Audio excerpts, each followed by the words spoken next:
The titanium alloy hull of Zara's ship groaned as it pierced Earth's atmosphere, trailing blue plasma in its wake.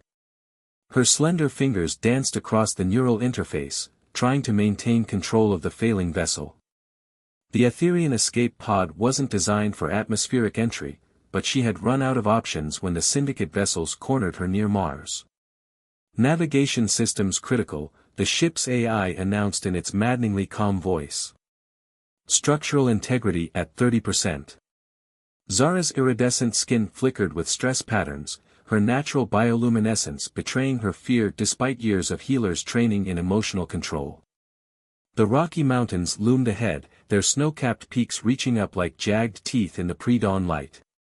She needed somewhere remote to land, somewhere to hide until she could repair her ship and warn her people about what she had discovered. The ship shuddered violently as another system failed. Zara's telepathic senses screamed with the pain of her vessel's dying consciousness. She had no choice, it was now or never. She aimed for a small clearing between the trees and braced for impact. The crash landing carved a quarter-mile trench through the forest before the ship finally came to rest against a granite cliff face. Zara hung limply in her restraints, violet blood trickling from a gash in her forehead. Her last conscious thought was a prayer to the eternal light that no one had witnessed her arrival. James Harrison was 5 miles away when he saw the falling star. At first, he thought it was a meteor, until it changed direction twice before disappearing behind Mount Wilson. 15 years as an Air Force pilot had taught him what natural phenomena looked like, and what they didn't. He shouldered his pack and checked his satellite phone. No signal, as usual this deep in the backcountry. As one of the few wilderness guides willing to lead expeditions into the most remote parts of the Rockies, he was used to being off the grid. What he wasn't used to was potential UFO crashes. Getting too old for this shit, he muttered, but his feet were already moving in the direction of the impact. The early morning light painted the mountains in shades of pink and gold as he hiked, his trained eyes picking out the safest route through the rugged terrain. 2 hours later, James crouched behind a fallen tree, studying the crash site through his binoculars. The vessel was like nothing he'd ever seen, organic curves blending seamlessly with geometric patterns, the hull shimmering with colors that shouldn't exist in nature. It was clearly designed for space travel, but barely bigger than a small car. Movement caught his eye. A figure emerged from the wreckage, stumbling slightly. James felt his breath catch in his throat. She looked almost human at first glance, humanoid form, roughly his height, but the similarities ended there. Her skin was a pale lavender color that seemed to pulse with its own inner light, and her hair was like flowing silver water. She wore some kind of form-fitting suit that seemed to shift and move with her. The alien woman made it 3 steps before collapsing. James warred with himself for approximately 2 seconds before common sense lost out to compassion. He burst from cover and ran to her side. Up close, she was even more striking. Her features were ethereally beautiful, but it was the subtle differences that marked her as truly alien, the slight luminescence of her skin, the way her hair seemed to move in response to her breathing, the delicate patterns that swirled across her exposed skin like living tattoos. She was also badly injured. Purple blood seeped from several wounds, and her breathing was shallow and irregular. James had seen enough combat injuries to recognize someone in need of immediate medical attention. The problem was, he couldn't exactly take her to the nearest emergency room. Her eyes snapped open, revealing pupils like liquid mercury. The moment their gazes met, James felt a presence brush against his mind, gentle but unmistakably alien. Images and emotions flooded his consciousness, fear, pain, urgency, and a desperate need to hide. "Help me." The words formed in his mind rather than his ears, accompanied by a wave of exhaustion that made him dizzy. "They cannot find me." "Who?" James asked aloud, then felt foolish for speaking when she was clearly communicating telepathically. More images flashed through his mind, massive ships of black metal, soldiers in biomechanical armor, laboratories filled with suffering creatures. The syndicate, a word burned into his thoughts with fear and revulsion. Okay, James said softly, reaching for his first aid kit. Okay. I've got you. You're safe. Her eyes closed again, but not before James caught a glimpse of relief in their silvery depths. He worked quickly to stabilize her wounds, grateful for his combat medic training. The question of what to do next loomed large in his mind. His cabin was 3 miles away, remote, defensible, and off any official maps. It would have to do. As he carefully lifted her surprisingly light form, James couldn't shake the feeling that his life had just become exponentially more complicated. The morning sun finally crested the mountains, illuminating them both in its golden light, a former Air Force pilot turned mountain man, and an injured alien telepath who might just be running from something terrible enough to threaten both their worlds. Just another day in paradise, he muttered, and began the long trek home. James's cabin had never felt smaller than it did with an alien telepath recovering in his bed. 3 days had passed since he'd brought Zara home, and each day brought new surprises and challenges. Currently, he was trying to explain the concept of coffee while she examined the mug like it might contain toxic waste. You willingly consume a psychoactive stimulant, for pleasure. Zara's mental voice had grown stronger as she healed, though she still couldn't speak English aloud. Her silvery eyes narrowed at the steaming liquid. Your species is more reckless than I imagined. Says the woman who crashed a spaceship into a mountain, James replied, taking a deliberate sip of his coffee.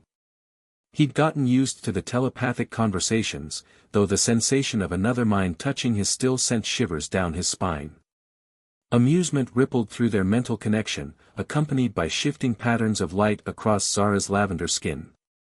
He'd learned that her bioluminescence was tied to her emotions, something that made her a terrible poker player, as he discovered during their long hours of recovery. My crash was a tactical necessity, she countered. Your coffee ritual is purely recreational danger. Despite her words, she lifted the mug and took a careful sip.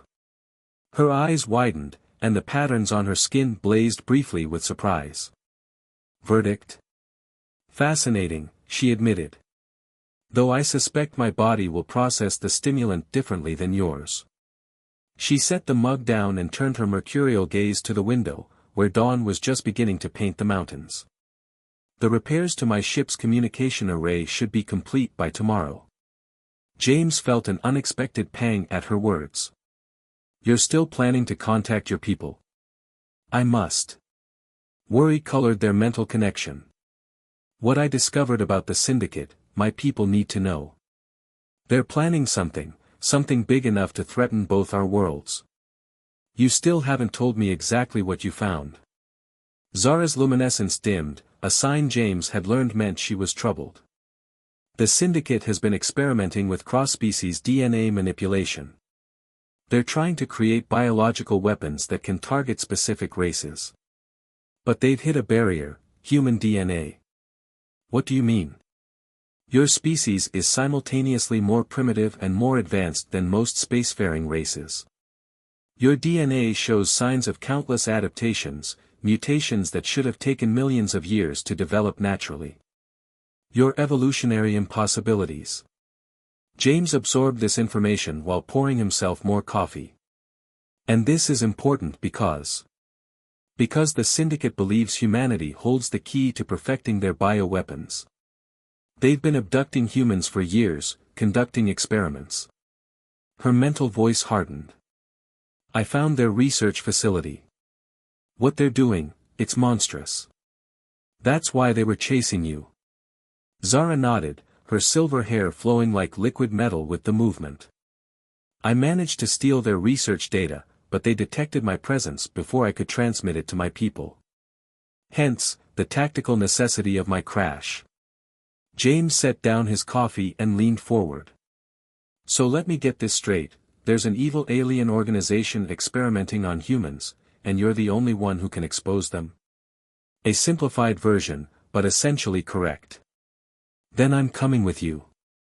Surprise flashed across her skin in waves of light.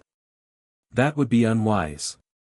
My people, They have strict protocols about interfacing with less advanced species. Less advanced? James raised an eyebrow. I'm not the one who needed a crash course in using a coffee maker. A burst of unexpected laughter echoed in his mind, accompanied by a dazzling display of lights across her skin. The sight made his breath catch. She was beautiful in ways that defied human description, alien yet increasingly familiar. You are. She paused, searching his memories for the right word, frustrating. I prefer, charmingly persistent. He grew serious. Look, if humans are being targeted, we deserve to know. And you'll need someone who understands Earth if you're going to investigate further. Zara studied him for a long moment, her telepathic presence gentle against his thoughts. Your military training could be valuable, she conceded. And you have proven, surprisingly adaptable. High praise indeed. However, she continued, there are things you don't understand about my world, about me. My abilities, they're not just telepathic. As a healer, I can sense and influence life energy itself. It's why the Syndicate's experiments affected me so deeply, I could feel the pain of their victims. James processed this revelation. Is that why you sometimes glow brighter when you're near living things? She blinked in surprise. You notice that? I notice a lot of things about you, he said softly. The patterns on her skin shifted to a configuration he hadn't seen before, and she quickly looked away. That is, problematic. Why? Because my people believe that emotions should be carefully controlled, especially around other species. We're taught from childhood that emotional attachments to lesser evolved beings are dangerous. Lesser evolved? James felt a flash of irritation. We may not have fancy spaceships or glowing skin, but humanity's got plenty going for it. Zara's mental touch carried a hint of something complex, curiosity mixed with an emotion he couldn't quite identify. Yes, she said slowly. I'm beginning to see that. Their conversation was interrupted by a high-pitched beeping from the bedroom. Zara stiffened. That's my emergency beacon. Someone scanning the area. James was already moving, checking the perimeter through reinforced windows. Syndicate? No. Her mental voice was tight with tension. Worse. It's an Etherian patrol ship. My people have found me first. I thought that's what you wanted. The patterns on her skin had dimmed to almost nothing, fear, he realized. It's complicated. My mission wasn't exactly sanctioned. And if they find you here? A deep thrumming filled the air, and James looked up to see a sleek silver ship descending from the clouds, its design similar to but larger than Zara's crashed vessel. James, Zara's mental voice was urgent now. Whatever happens next, remember, not all of my people share my curiosity about humans. Some believe your entire species should be quarantined for the galaxy's safety. Well, James checked the charge on his pulse rifle, salvaged from Zara's ship, and took up a defensive position. Let's see if we can't change their minds. The ship touched down in the clearing beyond his cabin, its hull shimmering with the same otherworldly colors as Zara's skin. As the boarding ramp descended, James felt Zara's presence strengthen in his mind, preparing for whatever came next. They were about to discover if humanity's reputation for diplomatic relations was better or worse than its reputation for warfare. Given his luck lately, James suspected they'd end up testing both. The Etherian patrol ship's boarding ramp had barely touched the ground when three figures emerged, their armor rippling like liquid metal in the morning sun. James recognized their weapons as significantly more advanced versions of what he'd salvaged from Zara's ship. Not good odds. Commander Rylan, Zara's mental voice was cold as she addressed the lead figure. I should have known they'd send you. The commander removed his helmet, revealing features similar to Zara's but harder, more angular. His skin held a deeper purple hue, and the luminescent patterns pulsing across it spoke of barely contained anger. Healer Zara, his thoughts projected strongly enough that even James could hear them. You've violated 17 protocols by coming to this primitive world. And now you've exposed yourself to a native. His silver eyes fixed on James with obvious disdain. Step away from the human. We'll handle this situation. James kept his rifle lowered but ready. The situation where you're trespassing on private property, or the one where you're harboring fugitive scientists who experiment on humans? Surprise flickered across Ryland's skin. It speaks with remarkable coherence for its species. He turned to Zara. You taught it telepathic reception. The council will not be pleased. He learned on his own. Zara moved to stand beside James. Which is exactly what I've been trying to tell our people. Humans are not the simple creatures we believe them to be. Your fascination with lesser species has always been your weakness, healer. Ryland raised his weapon. Now, step aside. The human will need to be processed and his memories adjusted. James felt Zara's anger surge through their mental connection. The patterns across her skin blazed with an intensity he'd never seen before. You haven't heard a word I've said. The Syndicate is targeting humans specifically because of their unique genetic adaptability. They're not lesser beings, they might be the key to everything. The Syndicate? For the first time, uncertainty showed in Ryland's posture. What do they have to do with this? Show him, James said softly. Show him what you found. Zara hesitated for a moment, then raised her hands. The air between them filled with projected images, research facilities, genetic sequences, horrific experiments. James watched as Ryland's expression shifted from skepticism to shock. This data, it's authenticated with Syndicate encryption. How did you? I infiltrated their research base on Titan. Zara's mental voice was grim. They're using human DNA to create weapons that could destabilize the entire galaxy. Our policy of isolation isn't protecting anyone, it's giving the Syndicate free rein to experiment on an entire species. One of Ryland's officers stepped forward. Commander, if this is true. It changes nothing, Ryland snapped. Protocol exists for a reason. The human must be processed, and you, he pointed at Zara, will face the council for your actions. James had heard enough. He raised his rifle. Counter-proposal, you leave my property, and we continue this discussion through proper diplomatic channels. Ryland's skin flared with patterns of derision. You dare threaten us with our own technology? No, James smiled. I dare threaten you with human ingenuity. He pulled a small device from his pocket, a remote detonator he'd rigged to Zara's crashed ship's power core. Your ships run on quantum fusion, right? Fascinating technology. Very explosive when destabilized. You're bluffing, Ryland said, but his skin patterns showed uncertainty. Am I? 3 days is a long time to study alien technology. Especially when you have a good teacher. He nodded toward Zara. Want to risk it? The standoff stretched for several tense seconds. Then, remarkably, Ryland laughed. The sound echoed both audibly and mentally.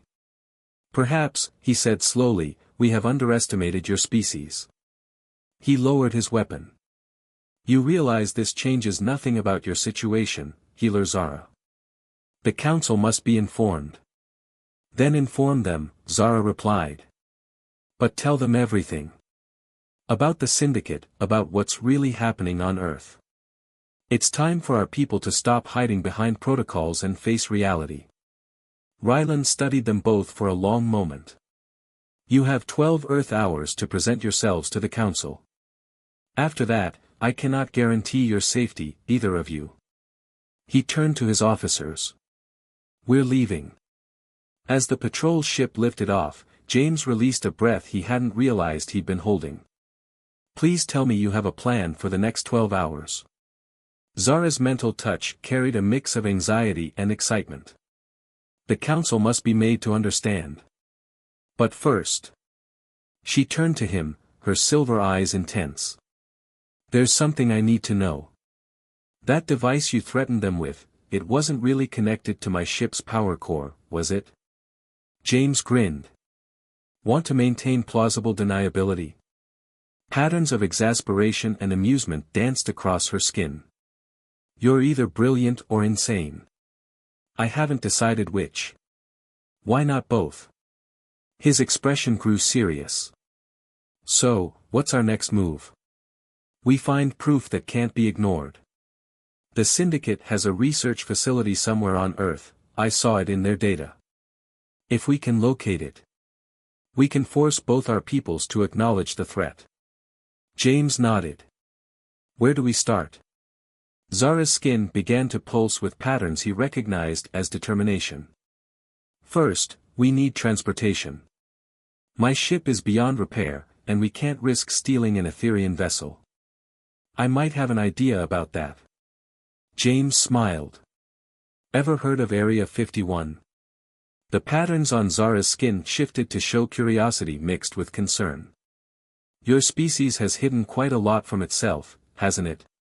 You have no idea. He checked his rifle's charge. Ready to help me steal some classified human technology? Her mental laughter filled his mind. And you call my people advanced? As they prepared for their next move, James couldn't help but notice how the patterns on Zara's skin had begun to synchronize with his own heartbeat. He wondered if she noticed it too, and what it might mean for both their species' future. The Nevada desert stretched endlessly beneath them as James piloted the borrowed experimental aircraft. The ship was a hybrid of human and salvaged alien technology, sleek and deadly but still distinctly human in design. Beside him, Zara monitored their pursuers through the craft's enhanced sensor array. 2 more Syndicate vessels just entered Earth's atmosphere, her mental voice was tense. They're not even trying to hide anymore. They know we're heading for their facility, James replied, pushing the hybrid craft faster. We must be getting close to something they really don't want us to find. The coordinates they'd extracted from Area 51's databases had led them to a remote section of the Mojave Desert. According to satellite data, there was nothing there but sand and rocks. According to Zara's telepathic senses, however, the area was a blank spot, a void where life energy simply didn't register. Active cloaking technology, Zara explained, her skin pulsing with anticipation. Very advanced. It doesn't just hide the facility visually, it masks all energy signatures. James checked their weapon systems. The experimental craft came equipped with prototype phase cannons, theoretical technology until they'd combined it with power cells from Zara's crashed ship. How many do you sense in the facility? Hundreds of minds, she closed her eyes, concentrating. Most are human. Prisoners. Her skin darkened with anger. They're in pain. A warning light flashed on the console. Company, James announced, banking hard to avoid a blast of energy from one of the pursuing ships. I don't suppose your people decided to show up early? The council is still deliberating, Zara's mental tone was bitter. 12 hours obviously means something different on their world. Then we do this the human way. James activated the phase cannons. Fast and loud. The hybrid craft responded beautifully to his commands, dancing through the air in maneuvers that would have torn a normal aircraft apart. The phase cannons proved devastatingly effective against the Syndicate's shields, turning one pursuer into a fireball that lit up the desert sky. James, Zara's mental voice carried a warning. Something's happening on the ground. The desert floor below them began to shift, sand cascading away as a massive structure emerged from hiding. The Syndicate facility was a sprawling complex of black metal and strange crystalline formations, like a dark mirror of natural rock formations. Their cloaking field is failing, Zara reported. They're diverting power to weapons. As if to emphasize her point, the facility's defense systems opened up, filling the air with deadly energy bolts. James wove through the barrage, his years of pilot training combining with the craft's enhanced capabilities to keep them alive. We need to get inside, he said through gritted teeth. Any suggestions? Zara's skin brightened with what he'd come to recognize as her about to do something crazy pattern. Do you trust me? You know I do. Then get us as close to that loading bay as possible. She placed her hand on the ship's console, and James felt her consciousness expand, reaching out to interface with the craft's systems. The hybrid technology responded to her touch, systems that shouldn't have worked together suddenly synchronizing perfectly. Their shield strengthened, drawing power from somewhere James couldn't identify. That's impossible, he breathed, watching the energy reading spike. Humanity isn't the only species good at improvising, Zara's mental voice carried a hint of pride. Now, get ready to jump. Jump? The loading bay doors were sealed shut, but Zara had other plans. Her consciousness reached out further, touching the facility's systems. For a moment, nothing happened. Then a small section of the energy shield protecting the bay flickered. There's our window, she announced. Do you still have that detonator? James grinned, finally understanding. You're crazy. I learned from the best. They aimed the craft directly at the flickering shield section. At the last possible moment, Zara created a bubble of protective energy around them both, another impossible feat that seemed to come naturally to her now. Jump. They leaped from the craft seconds before it crashed through the weakened shield. James triggered the detonator as they fell, turning their transportation into an extremely effective breaching charge. The explosion ripped open the loading bay, and their protective bubble carried them through the chaos into the facility. They landed hard but intact. James rolled to his feet, rifle ready, while Zara's skin pulsed with effort as she maintained their protection from the secondary explosions. Well, he said, surveying the destruction they'd caused, subtle entry was never really our style anyway. Zara's mental laughter was interrupted by a wave of distress. The prisoners, she gasped. They're moving them. The syndicate knows we're here, they're trying to eliminate the evidence. Not if we move faster. James checked their borrowed weapons. Which way? Zara pointed down a darkened corridor, her skin casting enough light to illuminate their path. The human life signs are strongest in that direction. But James. She hesitated. There's something else. Something wrong. The energy patterns here, they're not natural. When has that ever stopped us?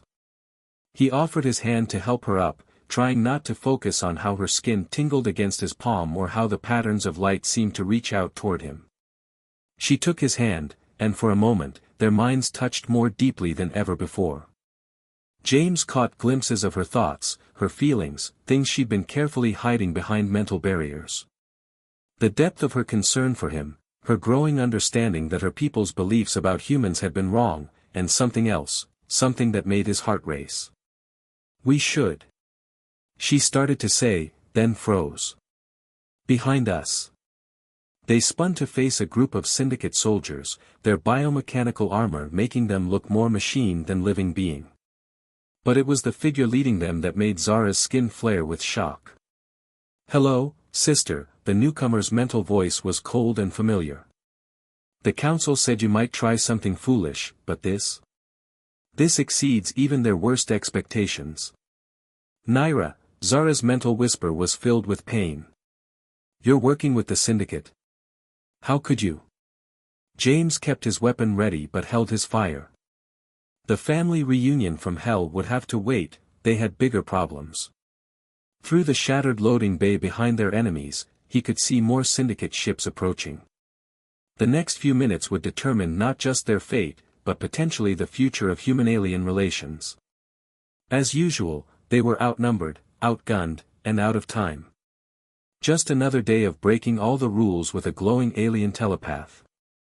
The syndicate promised us power, Naira's mental voice echoed through the loading bay. A way to evolve beyond our outdated traditions. Look at you, sister, consorting with primitives, throwing away everything we were taught. I've learned more about evolution from humans than you'll ever understand, Zara replied, her skin pulsing with determination. They don't just adapt, they thrive on change. That's what terrifies you, isn't it? James kept his rifle trained on the Syndicate soldiers, calculating odds. 6 heavily armed troops, Naira, and probably more on the way. Not great, but he'd faced worse. Probably. Maybe. The experiments, he said, watching Naira carefully. Were they your idea? Naira's skin flickered with something like pride. Humans are the perfect test subjects. Your adaptability, your resilience, once we unlock those secrets, we can apply them to any species. By torturing innocent people. Zara's mental voice cracked with emotion. You're supposed to be a healer. I am healing the galaxy. Naira gestured, and the Syndicate troops raised their weapons. By understanding human DNA, we can direct evolution itself. Create perfect beings, free from weakness. Yeah, that never ends badly, James muttered. Then, through their mental link, Zara, remember that trick with the shield frequencies? He felt her acknowledgement, followed by understanding. Her hand found his, skin glowing brighter at the contact. You're right about one thing, sister, Zara said aloud, her voice ringing in the cavernous space. Humans have extraordinary adaptability. She squeezed James's hand, and together they acted. Zara's consciousness merged with the facility's systems just as James threw their last salvaged power cell. The resulting explosion wasn't large, but it didn't need to be, it simply had to overload the shield generators. The effect was instantaneous. Energy barriers throughout the facility began to fluctuate wildly. Alarm sirens blared as containment systems failed. No. Naira's mental scream was tinged with panic. Do you know what you've done? Created chaos, James grinned, already moving. We're good at that. They ran deeper into the facility, leaving confusion in their wake. Behind them, they could hear Naira shouting orders as emergency systems tried to compensate for the cascade failure. The prisoners, Zara guided them through the twisting corridors, her telepathic senses leading the way. They're in the lower levels. But something's wrong, their life signatures are changing. They burst into a vast laboratory space and stopped short. Dozens of holding cells lined the walls, each containing a human subject. But what made James's blood run cold was what was happening to them. The containment failure, Zara breathed. It's affecting the experimental treatments. The prisoners were changing, their bodies adapting in ways that should have been impossible. Some were developing characteristics similar to Etherians, patches of luminescent skin, enhanced physical features. Others showed signs of even more dramatic transformations. They've been trying to force evolution, Zara's mental voice was horrified. And now the process is accelerating out of control. An explosion rocked the facility. Through their mental link, James could feel Zara's concern spike. The Syndicate ships, they're bombing the facility. They're trying to bury their mistakes. Not on my watch. James moved to the nearest control panel. How do we free them? Step away from the controls.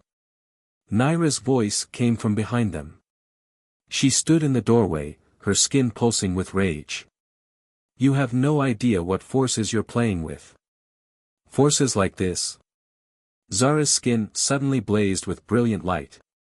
The patterns across her body shifted into configurations James had never seen before, and he felt her consciousness expand exponentially. Every piece of technology in the room responded to her presence. Cell doors slid open. Medical equipment sparked and died. And most incredibly, the changing humans seemed to stabilize, their transformations slowing. Impossible, Naira whispered. You can't control that many life energies at once. I told you, Zara's mental voice was strained but triumphant. Humans taught me about adaptation. James didn't waste the opportunity. He began helping prisoners evacuate, guiding them toward the emergency exits. Many were weak, confused, but their enhanced bodies seemed to be giving them strength they shouldn't have had. Another explosion, closer this time. The facility was starting to collapse. Zara, James called out. We need to move. Not yet. She turned to her sister. The council needs to see this, Naira. They need to understand what you've done. As if in answer to her words, new ships appeared in the sky above, Etherian vessels, dozens of them. Through the facility's broken ceiling, James could see them engaging the syndicate ships. Right on time, he smiled. Looks like your people finally made a decision. Naira looked up at the battle above, then back at her sister. For a moment, something like regret flickered across her skin. Then she turned and ran. Let her go, Zara said as James raised his rifle. The evidence is safe now. The council will find her. They focused on evacuating the remaining prisoners. As they worked, James couldn't help but notice how some of the victims now showed signs of telepathic ability, reaching out to help coordinate the escape. Humans, adapting even to this. Hours later, they stood on a hilltop watching Etherian medical ships tend to the survivors. The council had arrived in force, their massive vessels hovering over the desert like silver clouds. What happens now? James asked. Zara's skin pulsed with gentle patterns he'd come to recognize as affection. Everything changes. The council can't ignore this. Human resistance to genetic manipulation, your natural adaptability, it proves you're ready for contact. And us? He turned to face her. What about your people's rules about lesser evolved species? Her response was to reach up and touch his face. The contact sent shivers of mental and physical sensation through them both. I think, she said, both mentally and aloud, her voice musical in the desert air, we've proven that evolution isn't always what we expect it to be. Above them, the sky was filled with ships from both their peoples. Below, humans with newly awakened abilities were already beginning to understand their changed nature. And between them, a connection that defied both their species' expectations pulsed like a living thing. Besides, she added, her skin glowing with patterns that matched his heartbeat, who says humans are the ones who needed to evolve. The sun set over the desert, painting the sky in colors that seemed to dance with Zara's bioluminescence. Two worlds had collided, and nothing would ever be the same. But then, as humans had taught her, change wasn't always a bad thing. The end.